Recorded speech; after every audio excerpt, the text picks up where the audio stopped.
Bonjour et bienvenue dans ce point marché du mois de mars. En février, les actions ont continué de bénéficier des anticipations de baisse des taux directeurs des banques centrales et de la résilience de l'économie américaine.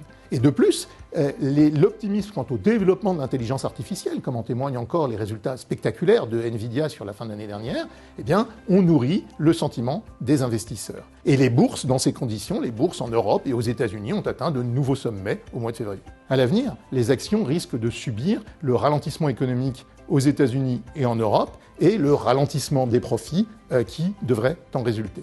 Dans ces conditions, les investisseurs doivent rester vigilants et surveiller en particulier 4 thématiques. Première thématique, l'évolution de la demande intérieure aux États-Unis. En 2022 et 2023, l'économie américaine a été soutenue par l'épargne des ménages et la politique budgétaire très expansionniste.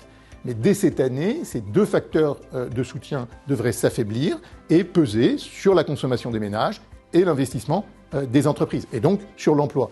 Et l'on sait que lorsque le marché du travail se détériore, les ménages tendent à réduire leurs dépenses. Deuxième thématique, l'évolution de l'inflation.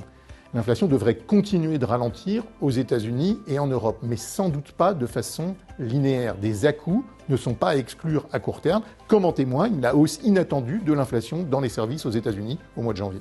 Troisième thématique, les politiques monétaires.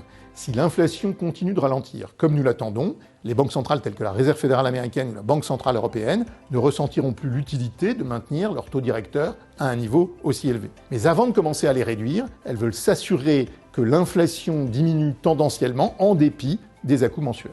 Quatrième thématique, les bénéfices réalisés par les entreprises. Compte tenu des valorisations élevées dans certains segments de marché, ce sont avant tout les perspectives de profit des entreprises qui devraient être le principal moteur du rendement des actions. Et ce sont les entreprises dotées d'un business model solide et de bonnes perspectives de profit qui seront le plus à même de voir leur cours augmenter. Merci de votre attention et rendez-vous le mois prochain.